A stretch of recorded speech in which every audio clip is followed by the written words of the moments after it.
Que a graça e a paz do Senhor Jesus esteja sobre nós nessa noite do dia do Senhor. Eu peço que, por gentileza, você abra a sua Bíblia lá no livro dos Salmos. Faremos a exposição nessa noite do Salmo de número 143.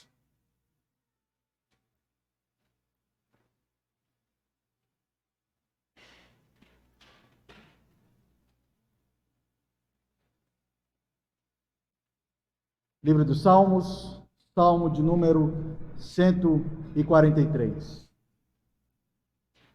Ouçamos então com atenção, reverência e disposição a palavra do nosso Deus, que nos fala assim no Salmo de número 143. Salmo de Davi. Atende, Senhor, a minha oração. Dá ouvidos às minhas súplicas. Responde-me segundo a tua fidelidade, segundo a tua justiça. Não entres em juízo com o teu servo, porque à tua vista não há justo nenhum vivente. Pois o inimigo me tem perseguido a alma, tem arrojado por terra a minha vida, tem me feito habitar na escuridão, como aqueles que morreram há muito. Por isso, dentro de mim esmorece o meu espírito e o coração se vê turbado. Lembro-me dos dias de outrora, penso em todos os teus feitos e considero nas obras das tuas mãos. A ti levanto as mãos, a minha alma anseia por ti como terra sedenta. Dá-te pressa, Senhor, em responder-me. O espírito me desfalece, não me escondas a tua face, para que eu não me torne como os que baixam a cova. Faz-me ouvir pela manhã da tua graça, pois em ti confio. Mostra-me o caminho por onde devo andar, porque a ti elevo a minha alma. Livra-me, Senhor, dos meus inimigos, pois em ti é que me refugio. Ensina-me a fazer a tua vontade, pois tu és o meu Deus. Guia-me o teu bom espírito por terreno plano. Vivifica-me, Senhor, por amor do teu nome, por amor da tua justiça. Tira da tribulação a minha alma, e por tua misericórdia dá cabo dos meus inimigos e destrói todos os que me atribulam a alma, pois eu sou o teu servo. Vamos orar? Bondoso Deus, que as palavras dos nossos lábios, meditado no nosso coração, sejam agradáveis na tua presença. Que o nosso coração, Pai, seja alimentado, fortalecido e sustentado pelo Senhor, por meio da compreensão, da exposição, da aplicação da tua palavra. Esse é o nosso maior desejo nessa noite. Nós oramos assim, Pai, em nome do Senhor Jesus Cristo. Amém. Queridos, eu não tenho dúvida de que as orações mais importantes que faremos nas nossas vidas são aquelas orações que fazemos quando passamos por grandes sofrimentos. Nessas orações, nós sabemos nos apresentar diante de Deus. Nós nos apresentamos como impotentes, totalmente dependentes dele. Nós simplesmente nos lançamos aos pés do Senhor. E é justamente isso que vimos nesse salmo. Vemos aqui um servo de Deus passando por uma grande aflição na sua alma, e isso o conduziu a uma oração sincera e intensa diante de Deus, que acabou se tornando esse salmo.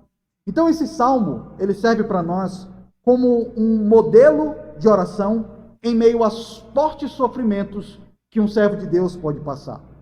Não é errado falar então que o objetivo que esse texto tem, desse salmo, está aqui presente no livro dos Salmos, é ensinar a todos os servos de Deus a como orarem em momentos de grande tribulação. E é diante dessa realidade que veremos na exposição de hoje o seguinte tema: a oração do servo de Deus que sofre. A oração do servo de Deus que sofre. Bem, ao ouvir esse tema e ouvir essa introdução, bem como a leitura do Salmo, você pode se questionar: pastor, o senhor está falando de sofrimento, né? Mas o ponto é que eu estou vivendo talvez os melhores dias da minha vida. Eu acho que no final das contas, talvez a exposição desse Salmo, esse texto não se aplica à minha vida, porque está tudo tão bem. Mas a verdade, queridos, é que nós não sabemos o que nos aguarda quando viraremos naquela porta ali. Quando sairmos lá, quando o telefone tocar, uma notícia ruim pode chegar, tudo está bem, mas de repente tudo pode ficar muito mal. E é diante disso que nós, enquanto servos de Deus, precisamos aprender a como orar, a como buscar a presença de Deus em meio a grandes sofrimentos. Ou talvez você tenha chegado aqui nessa noite, sofrendo, passando por uma luta, uma angústia na sua alma. Essa é a oportunidade que o Senhor Deus te dá para aprender a orar em meio ao sofrimento que você tem passado. Bem, queridos, esse salmo aqui, ele é o último daqueles que chamamos de salmos penitenciais que são apresentados na Bíblia.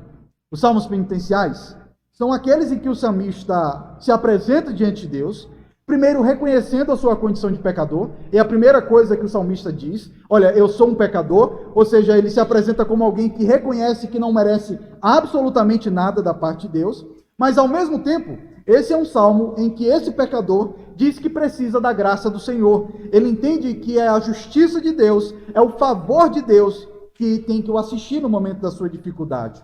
E já no título, nós podemos ver quem é o autor desse salmo. Já no título aparece a informação que esse é um salmo de Davi. Nós conhecemos muito bem a história desse homem, o maior rei de Israel, conhecido por diversos momentos da sua vida produzir belíssimos salmos. Então aqui é uma oração de Davi, primeiro reconhecendo que ele é um pecador, mas ao mesmo tempo ele é um servo de Deus que sofre e que reconhece que necessita da graça do Senhor.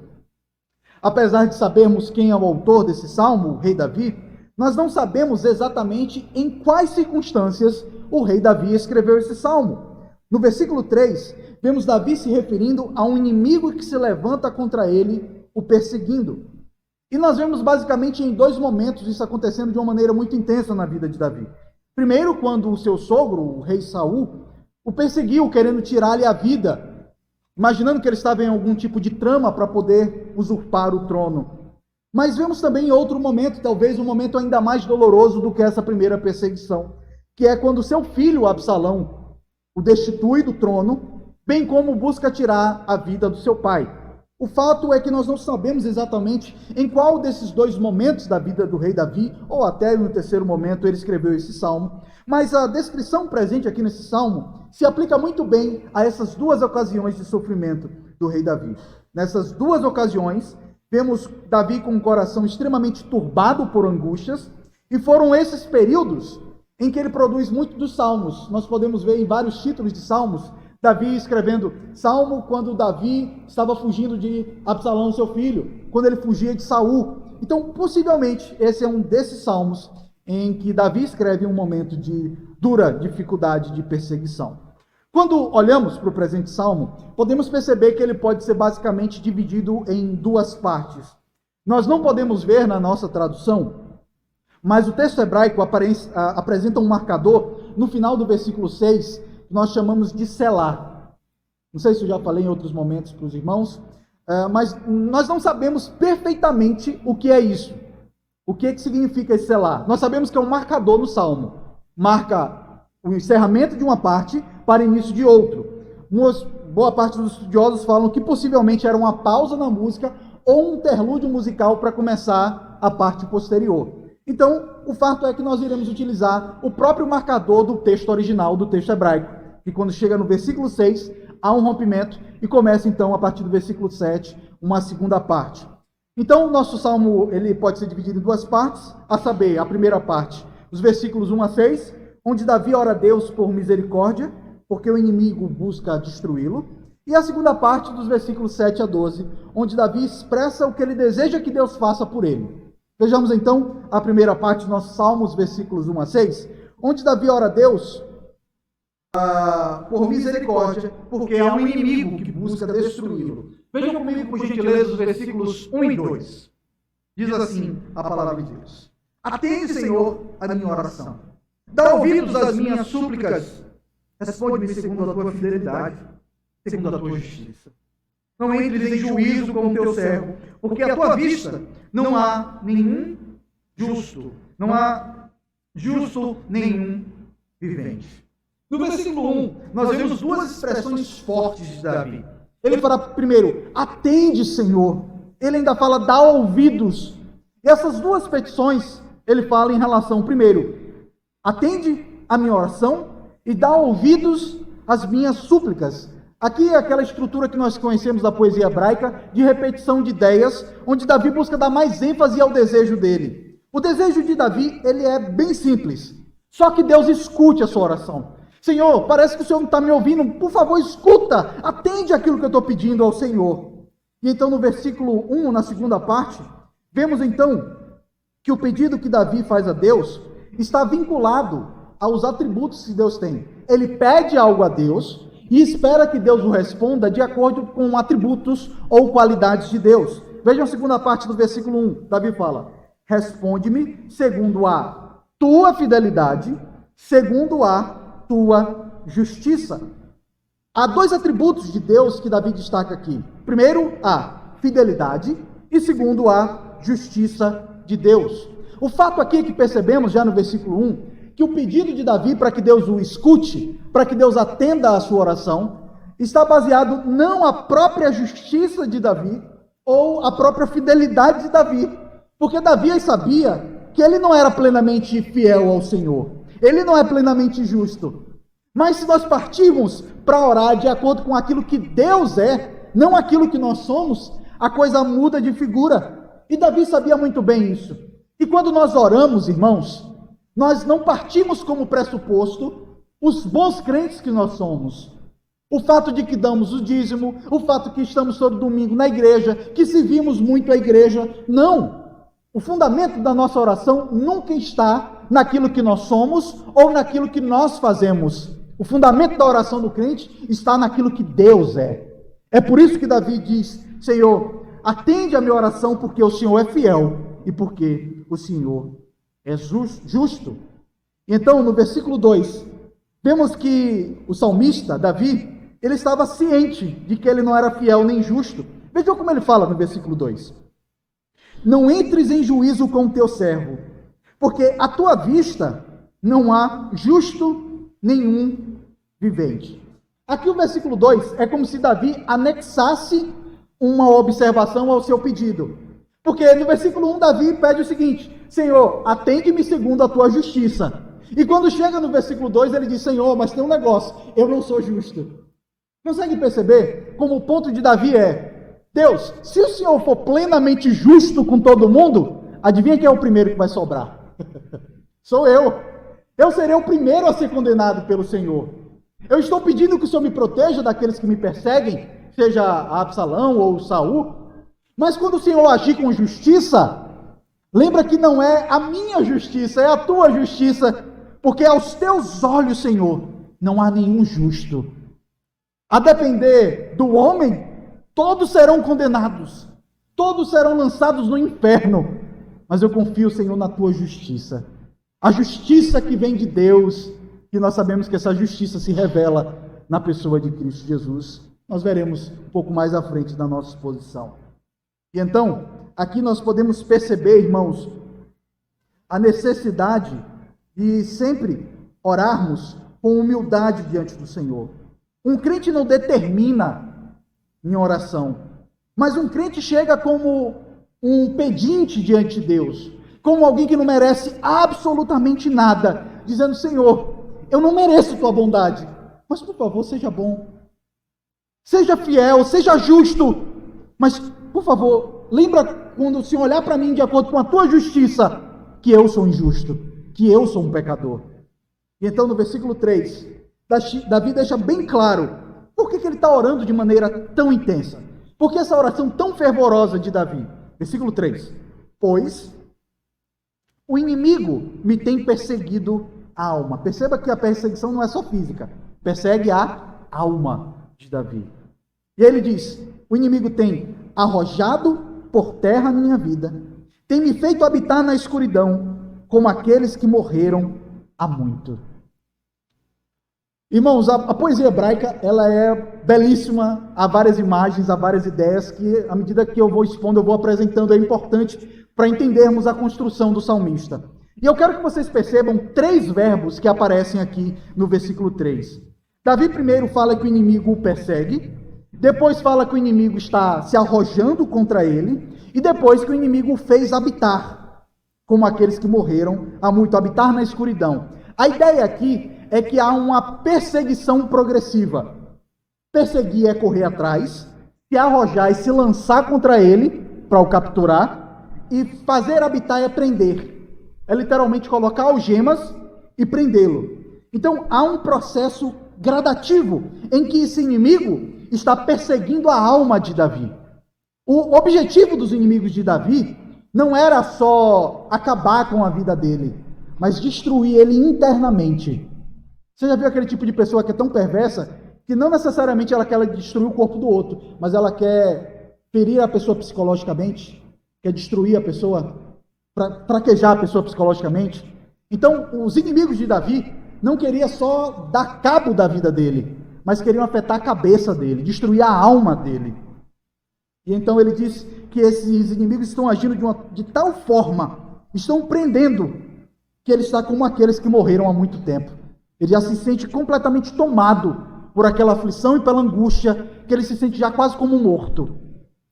É diante desse quadro, irmãos, que Davi fala o resultado de como ele estava internamente diante da perseguição do inimigo no versículo 4. Por isso, ou seja, por aquilo que é descrito no versículo 3, por causa da perseguição dos inimigos, Davi diz: dentro de mim esmorece o meu espírito e o meu coração fica turbado. Esse é o resultado interno no coração de Davi.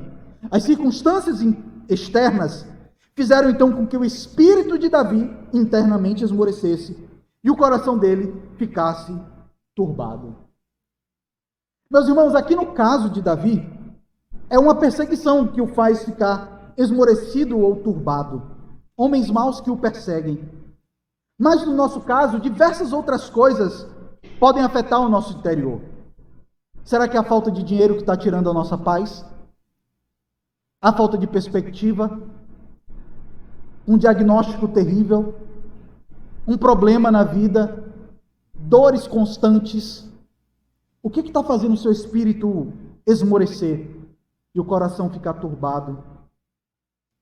Uma coisa que fica clara aqui, meus irmãos, é que quando nós estamos quebrados por algumas circunstâncias da vida, há um caminho para o crente. Primeiro, é o que Davi diz. Ele buscou ao Senhor, ele orou ao Senhor. Mas ele orou como? Reconhecendo quem Deus é. Esse Deus é o Deus fiel e justo. E ele abre o coração diante de Deus. Ele diz: Senhor, eu estou assim porque tem gente me perseguindo. Então, o caminho do crente que está aflito, que está passando pela luta, é esse: é orar. É buscar a presença de Deus, reconhecendo quem é esse Deus, lembrando dos atributos de Deus, o Deus que é amor, que é gracioso, que cuida da gente.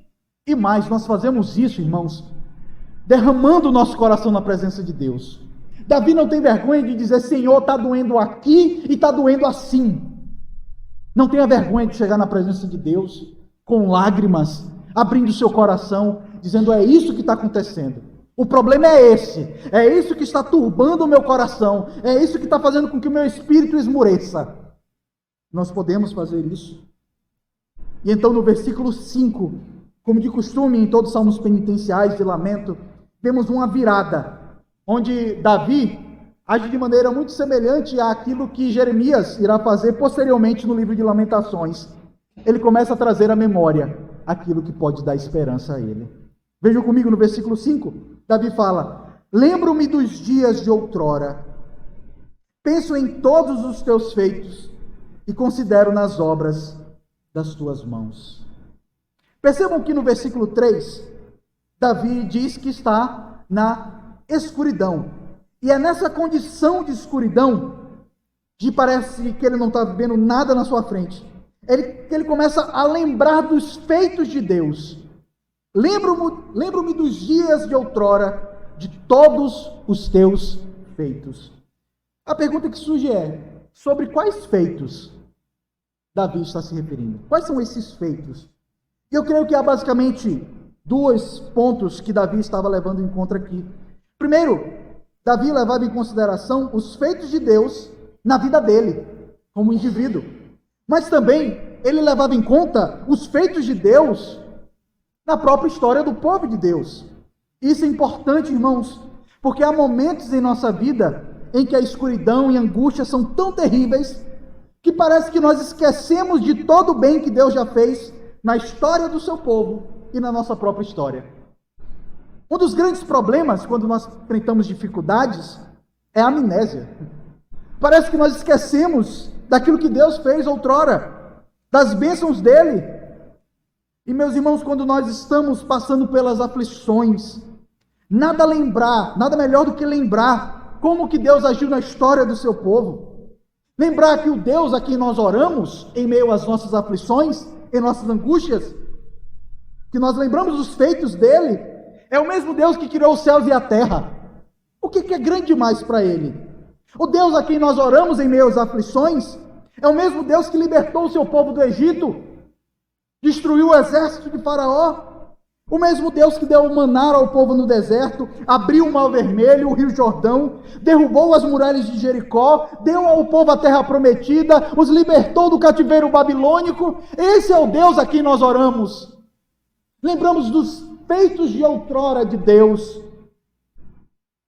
mas acima de tudo, lembramos do maior feito de Deus, quando ele próprio se fez homem e veio encarnado na pessoa de Cristo Jesus. Quando ele nos salvou, como ele transformou as nossas vidas. Lembro-me dos feitos de outrora, lembro-me daquilo que o Senhor já fez.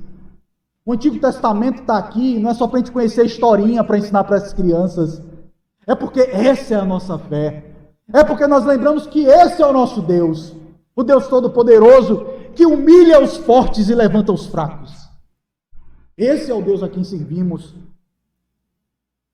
Mas lembramos, acima de tudo, de Cristo Jesus salvando as nossas vidas.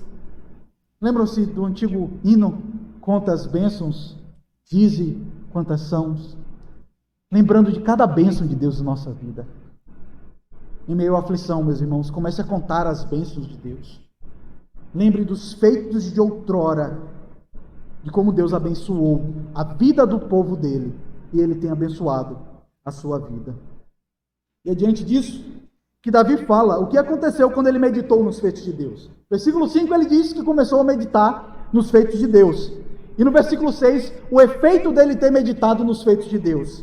Ele diz: a ti levanto as mãos, a minha alma anseia por ti, como terra sedenta. Percebam aqui, antigamente, ou melhor, no versículo 3, as circunstâncias externas, as perseguições dos inimigos de Davi, o destruíram internamente. É o que diz no versículo 4, que ele estava com o espírito turbado. Mas agora é a meditação interna que até altera o seu estado exterior. Percebem esse movimento? Versículo 3, algo de fora que o afeta internamente. No versículo 5, algo interno, a meditação, que muda o seu estado externo. Então, a grande questão aqui é que ele começa a internamente a mudar o seu estado, porque ele começa a meditar nas coisas de Deus. Ele diz: eu levanto as mãos. Levantar as mãos, meus queridos, era aquilo que todo judeu piedoso queria fazer quando ia orar a Deus. Hoje nós juntamos as mãos e baixamos a cabeça. Os judeus levantavam a cabeça de olhos abertos e levantavam as mãos. Possivelmente aqui uma oração de adoração. Quando nós começamos a lembrar quem é o nosso Deus, está doendo, está difícil, estamos passando pela dificuldade, mas começamos a meditar no Deus que agiu na história, no Deus que nos salvou, no Deus que libertou o povo do cativeiro babilônico, no Deus que se fez homem para nos salvar. Nós só levantamos as mãos e dizemos: Senhor, glorificado, exaltado seja o teu nome, louvado seja o Senhor. A importância de meditarmos na palavra de Deus, nos feitos de Deus. E o problema é que quando nós passamos pela luta, o que nós meditamos? No problema. A gente fica parecendo um cachorro correndo atrás do rabo, já viu? E a gente pensa no problema, vive o problema e fica no problema. Porque só pensar no problema não resolve a solução. Mas quando a gente pensa em quem é Deus, a coisa começa a mudar. O nosso coração muda, a nossa disposição muda, e as mãos começam a ser levantadas, e aí ele faz uma expressão de adoração, ele levanta as mãos e ora, diz: a minha alma anseia por ti, como terra sedenta. Por que Davi está dizendo isso, irmãos? Porque ao levantar as mãos e orar a Deus, ele diz que a alma dele anseia por Deus como terra sedenta. O mais natural seria Davi dizer: Senhor, meu coração deseja o livramento desses homens que me perseguem. Eu quero sair desse problema. Mas quando Davi estava na luta, ele não queria em si só a solução do problema. A alma dele não desejava a solução do problema, a alma dele almejava Deus. O que o crente tem que mais querer quando está na luta? É a solução do problema? Não em primeiro lugar. Devemos querer a Deus. A aflição, a luta vem para desejarmos mais a Deus como terra sedenta. Senhor, como eu preciso do Senhor. E veja como é assim no caminho do crente. Quando a gente passa por luta, o crente de verdade, para onde é que ele vai? Para o joelho. E dizer, Senhor, como eu preciso do Senhor. Como eu preciso que o Senhor me sustente, Senhor. Muda o meu coração. Cuida do meu coração, que é como terra seca que deseja pelo Senhor, meus irmãos. É isso que Davi está dizendo. Não queira, em última instância, que Deus lhe tire do problema, mas queira ter Deus com você. Tenha sede de Deus, tenha desejo por Deus. E então chegamos na segunda parte do Salmo, finalzinho do versículo 6, sei lá. E aí chegamos então na segunda parte do Salmo, dos versículos 7 a 12, onde Davi expressa o que ele deseja que Deus faça por ele. Ele, na primeira parte, relata o seu problema, diz como é que está o seu coração. Agora, então, ele apresenta várias petições a Deus. Nós podemos perceber aqui, nos versículos 7 a 12, que Davi faz 8 petições a Deus. E todas essas petições são seguidas pelo motivo pelo qual ele faz o pedido. Basicamente assim, Senhor, me abençoa, porque eu estou passando por dificuldade. Senhor, me tira da tribulação, porque eu preciso ter o coração restaurado. Exemplos. Ele sempre diz o porquê que ele está pedindo isso a Deus. E aqui também nós já podemos aprender muito sobre a oração em meio à aflição.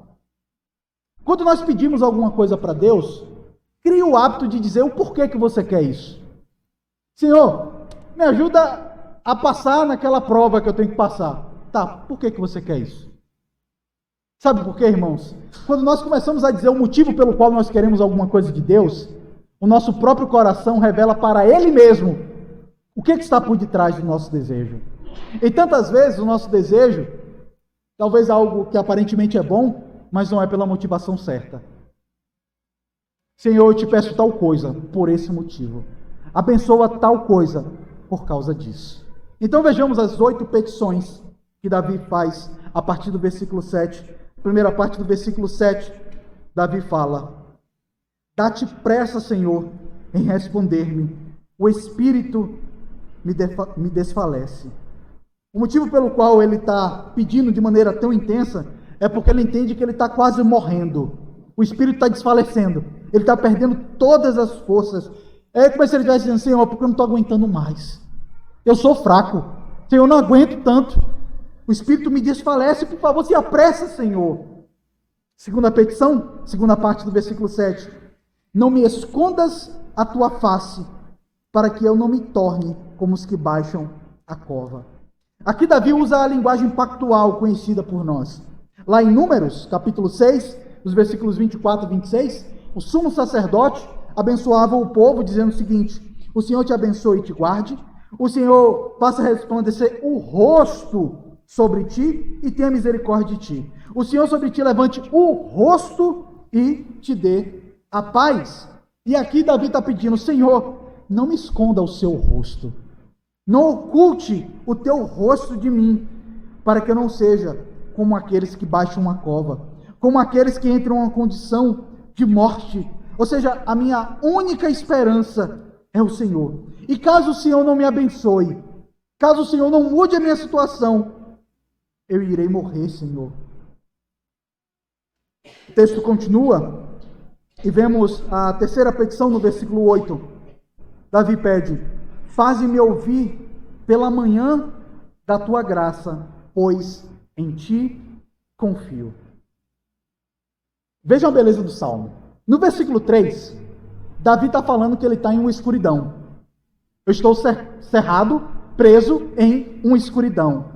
Mas agora, então, no versículo 8, Davi já começa a vislumbrar o amanhecer. O choro pode durar uma noite toda, mas a alegria vem pela manhã. É o que o próprio Davi fala no Salmo 30, versículo 5.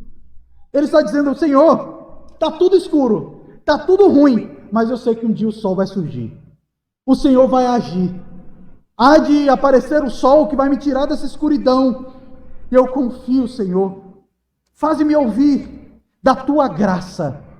É a graça de Deus, a mensagem da graça de Deus que nos faz ver o sol.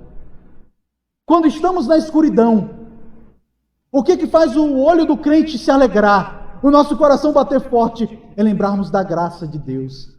Saber que podemos passar uma noite toda preso na angústia, preso na tribulação, seja por pessoas que nos perseguem, seja por uma condição de tristeza em que nós estamos, mas sabemos que há de amanhecer. O crente vive aqui, ele pode morrer em meio à escuridão, mas sabemos que o sol da justiça há de brilhar. Sabemos que confiamos na graça de Deus, e é essa graça que nos faz ver não uma luz no fim do túnel, mas é o sol surgindo, trazendo alegria para o nosso coração. E é interessante a palavra que Davi usa aqui, faz-me ouvir pela manhã da tua graça. Aqueles que estiveram aqui na semana passada e que ouviram o sermão do Salmo 23, podem se lembrar do finalzinho do Salmo, que diz que bondade e graça certamente me seguirão todos os dias da minha vida. A palavra graça, lá do Salmo 23, é a mesma aqui do versículo 8 do Salmo 143. E é sempre uma palavra utilizada dentro de um contexto em que Deus abençoa aqueles que estão debaixo do pacto com Ele, debaixo da aliança. O hesed de Deus, o favor de Deus para com aqueles que estão debaixo da aliança, debaixo do pacto. Ele faz um quarto pedido na segunda parte do versículo 8. Mostra-me o caminho por onde devo andar, porque a ti elevo a minha alma. Lembrem-se que ainda ele está na escuridão. Ele vislumbra o amanhecer, mas ainda está na escuridão. Por isso que ele pede, Senhor, me mostra o caminho por onde devo andar. E quando nós estamos aflitos, esse é um pedido natural que nós fazemos. Senhor, eu não sei nem o que fazer. Você já teve uma situação assim? De tribulação tão intensa, tão terrível, que você parece que fica tonto? Senhor, eu não sei nem o que fazer. Então o pedido é, Senhor, me mostra por onde eu devo andar. Qual o caminho? As soluções são muitas.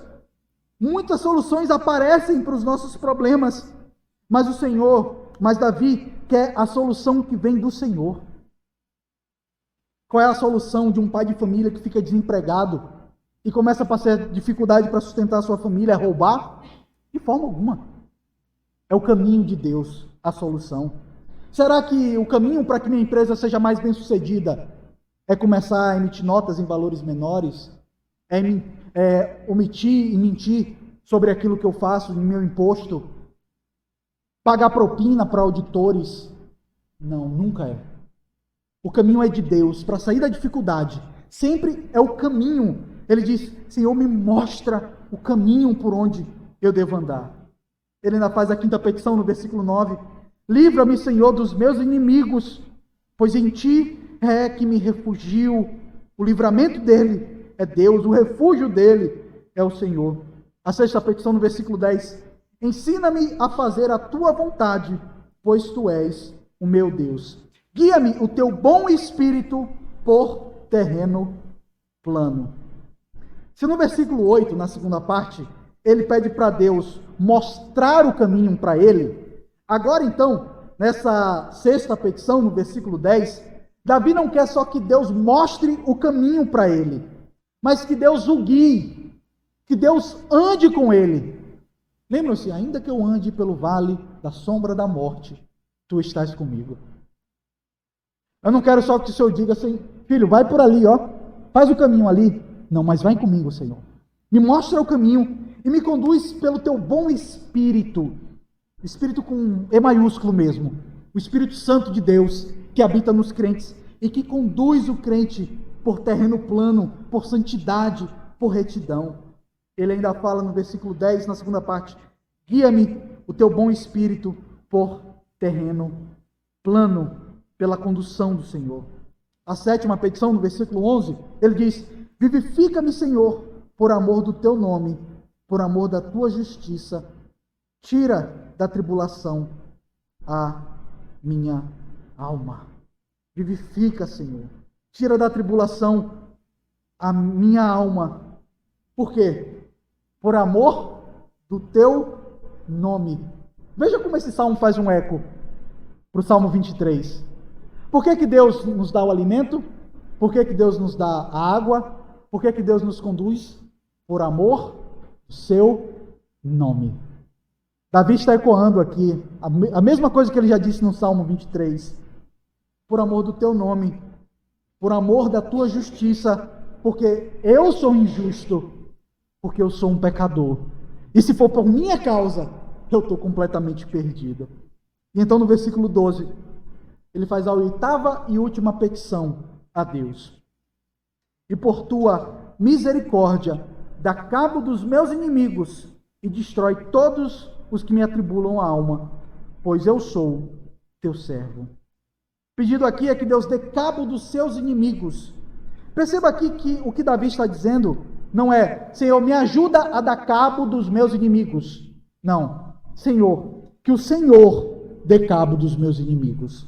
Porque eu não consigo fazer isso. Eu não vou destruir os meus inimigos porque eu não consigo. Veja, se não foi esse o caso de Davi. Davi não destruiu Saul.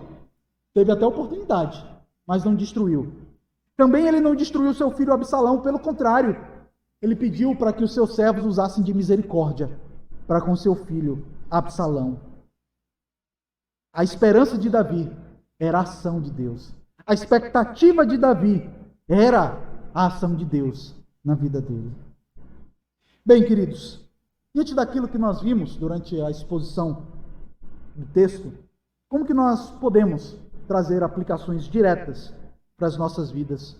Como de costume, 4 aplicações.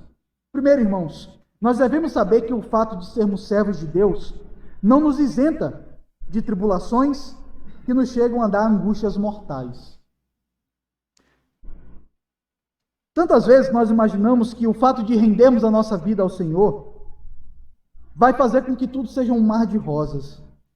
Mas esse texto mostra que há uma experiência que é bem comum a todos os crentes, inclusive ao próprio Filho de Deus, uma angústia de ter a sua alma completamente turbada.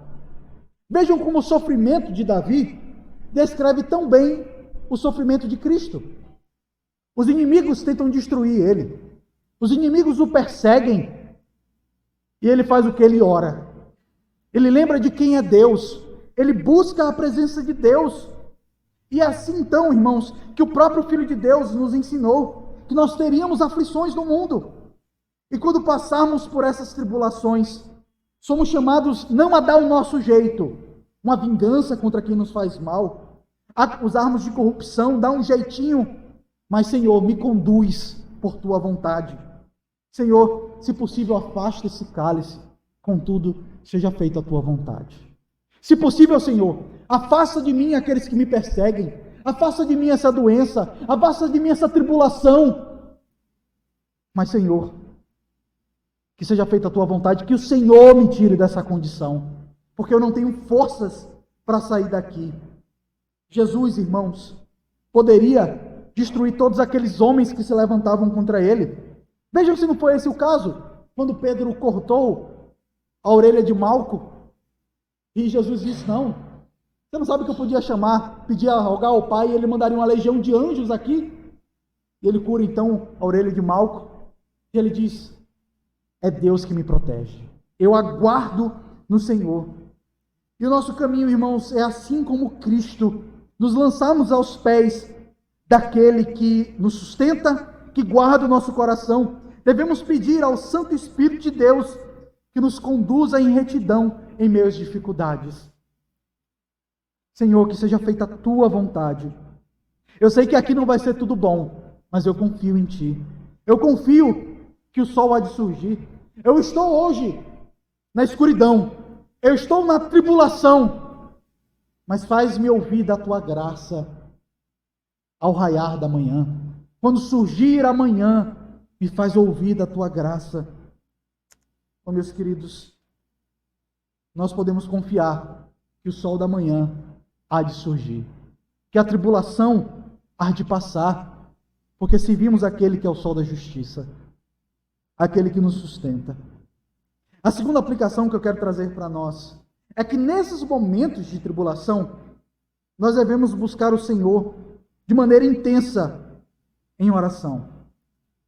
Aqui somos instruídos a como orar em meio às tribulações. Algumas coisas ficam bem patentes aqui nesse texto.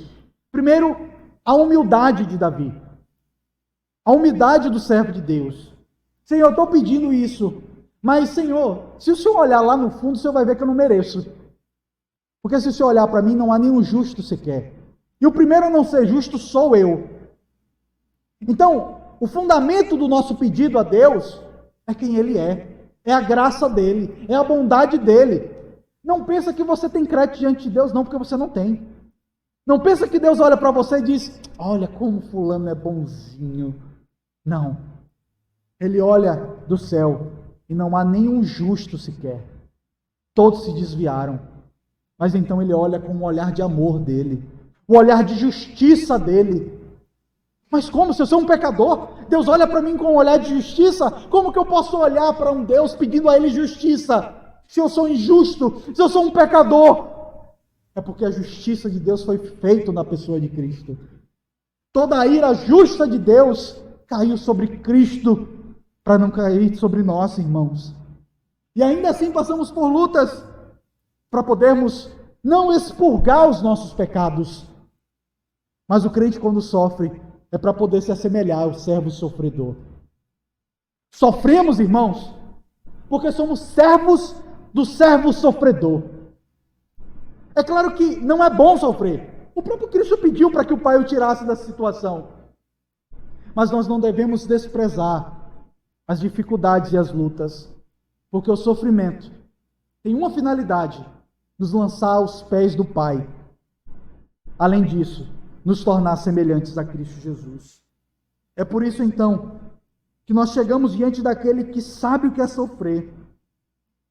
Você já teve uma grande tribulação? Alguém lhe perseguindo no trabalho? Uma situação de dificuldade? Jesus sabe exatamente como é isso. Você já passou por dificuldade financeira? Jesus já passou por isso. Você já passou por depressão e angústia? Jesus já passou por isso. Você já recebeu pancada de maneira injusta no rosto? Já foi ultrajado? Jesus já passou por isso. E é por isso então que nós chegamos diante de Cristo como aquele que sabe o que é sofrer. Não falamos das nossas dores para alguém que não conhece o que é dor e o que é sofrimento, mas falamos de dor para alguém que sabe o que é dor e sabe o que é sofrer. Por isso, nós chegamos diante do Senhor, confiando nele, pedindo: Senhor, o Senhor que sabe o que é sofrer, alivia a minha dor. A terceira aplicação que eu quero trazer para nós é que nós devemos confiar no Deus que dá e dará fim a todos os nossos inimigos e a todos que atribulam a nossa alma. Vejam como Davi encerra o Salmo no versículo 12. E por tua misericórdia, dá cabo de todos os meus inimigos e destróis todos os que me atribulam a alma, pois eu sou o teu servo. Meus queridos, o que está tirando a paz de vocês? O que está atribulando a sua alma? Quais são os inimigos que se levantam para deixar o seu coração em um estado de tristeza, de dor? É falta de dinheiro? É falta de saúde? É alguém que lhe persegue? É uma angústia na alma? Nós servimos aquele que, segundo a própria palavra dele, vai destruir todos os que nos atribulam. Meus queridos, todos os nossos sofrimentos terão um fim. Todas as nossas dores terão um fim. Tudo aquilo que nos falta terá fim. Mas uma coisa nós devemos fazer, enquanto isso não acontece de maneira plena: nós devemos buscar o Senhor Jesus Cristo, sabendo que o maior dos nossos inimigos foi vencido por Ele. Qual a pior coisa que pode acontecer com você? É ficar pobre? É uma doença? Não. É uma luta? Essa não é a pior coisa que pode acontecer para uma pessoa. A pior coisa é a morte. Nós até falamos, né? Para tudo tem jeito, menos para a morte. Mas conhecemos aquele que venceu a morte. aquele que vence todos os inimigos do crente, e é aquele que tem vitória sobre a maior derrota e dificuldade dos crentes. É por isso, irmãos, que nós somos chamados na Bíblia de mais que vencedores. Mas como? Parece que eu só estou perdendo. Parece que as coisas só estão ficando difíceis, complicadas. A saúde está indo embora, o dinheiro está indo embora. Parece que é só luta atrás de luta. Nós somos mais do que vencedores, porque o Senhor dá cabo de todos os nossos inimigos e de todos aqueles que atribulam a nossa alma, e principalmente da morte. Nada pode nos afastar desse Cristo. Qual dificuldade nos afastará dele? O apóstolo Paulo responde isso em Romanos 8, 35 a 39. Quem nos separará do amor de Cristo? Vamos ver as lutas? Será a tribulação, angústia, perseguição, fome, nudez, perigo, a espada? Como está escrito, por amor de ti, somos entregues à morte todo dia, fomos considerados como ovelhas para o matadouro. Em todas as coisas, porém, somos mais do que vencedores por meio daquele que nos amou. Porque estou bem certo de que nem morte, nem a vida, nem anjos, nem principados, nem coisas do presente, nem do porvir, nem poderes, nem altura, nem profundidade, nem qualquer outra criatura poderá nos separar do amor de Deus que está em Cristo Jesus, nosso Senhor. Nada nos tira das mãos do Senhor. Cristo destruiu todos os nossos inimigos. Meu irmão, ainda que você ache que está perdendo o jogo, levanta a tua cabeça e vê o vitorioso assentado num alto sublime trono. Todas as vezes que a sua cabeça baixar com tristeza e de dor, levante os olhos aos céus. Lembre-se daquele que subiu entre as nuvens e que prometeu, os anjos prometeram, disseram, que do mesmo jeito que ele subiu, ele haveria de voltar, para nos dar a plena vitória em Cristo Jesus. Ele destrói todos os nossos inimigos. Tenha um bom ânimo. Cristo venceu o mundo. Tenha um bom ânimo na luta que você está enfrentando, meu irmão.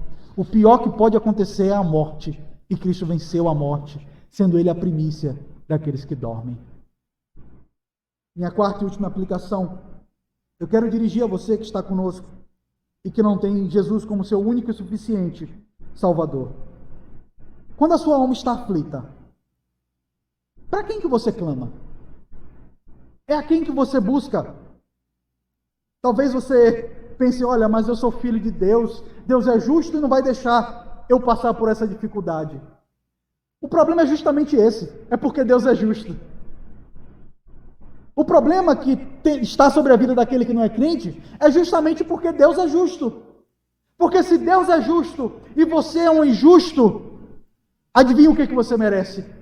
É a condenação eterna.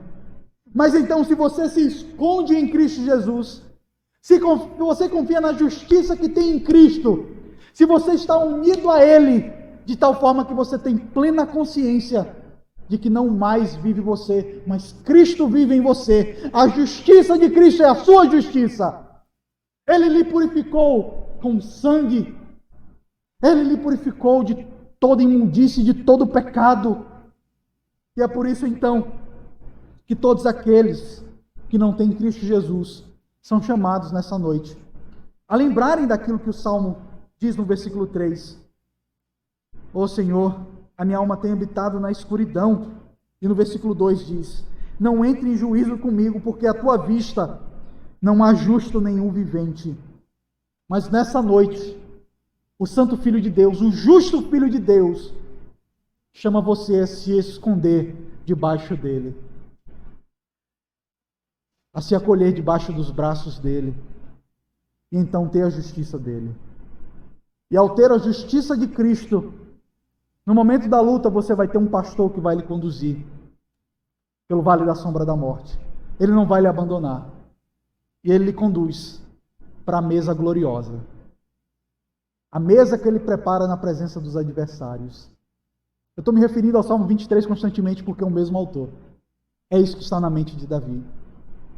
Meu irmão, nessa noite, se você chegou aqui atribulado, aprenda a orar como a palavra de Deus ensina. Confiando em Deus, nos méritos de Cristo, sabendo que você é um injusto pecador, mas Jesus morreu na cruz do Calvário por você. E você pode confiar em Deus. Lembre-se de tudo que Ele já fez na história. Medite nos feitos de outrora de Deus. Que isso seja um meditar do seu coração. Que durante a semana, quando você passar pela luta, lembre-se que o nosso Deus é um Deus de guerra. Ele venceu todas as lutas em nosso lugar. É Ele que nos dá a vitória.